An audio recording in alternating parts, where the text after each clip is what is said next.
On a bright morning in the heart of a bustling city, people filled the streets, heading to work, shops, and cafes. Amid the rush, an old man in simple, worn-out clothes slowly walked through the plaza.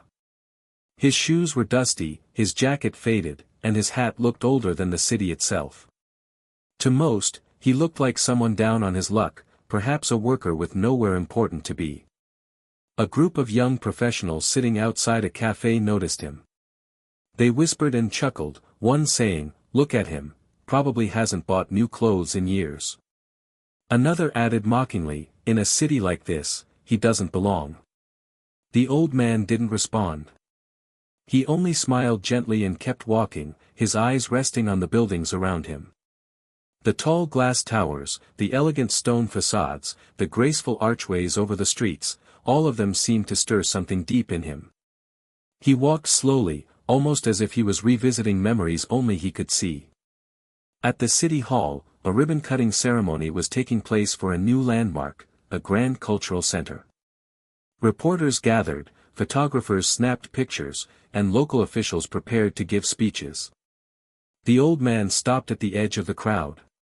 Nobody noticed him at first, but a reporter accidentally bumped into him and frowned. "Sir, this is for invited guests only. Please step aside." Again, he said nothing. He simply watched with calm eyes. Finally, the mayor came on stage and said, "Today we celebrate another masterpiece that adds to our city's beauty." But none of this would have been possible without the vision of one man, the architect who shaped our skyline, our neighborhoods, and our spirit. Ladies and gentlemen, please welcome Mr. Elias Grant. The crowd clapped politely, expecting someone glamorous, but their applause faltered as the old man in the faded clothes stepped forward. Gasps filled the plaza.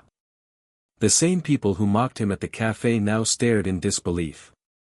The mayor rushed to shake his hand warmly, calling him the father of the modern city. Reporters swarmed, cameras flashed, and whispers spread, "That's the architect."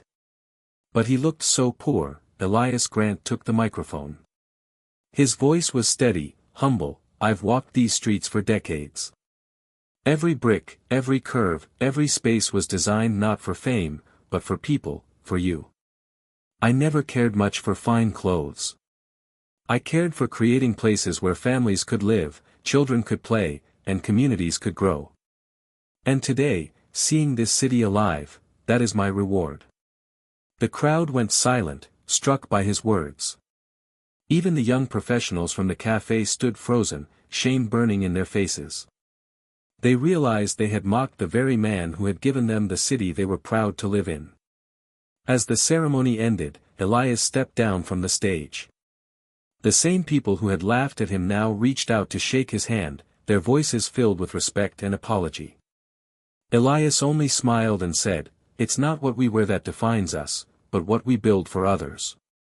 That day, the city learned a lesson that would outlive buildings, bridges, and monuments. True greatness isn't measured in appearance, but in legacy.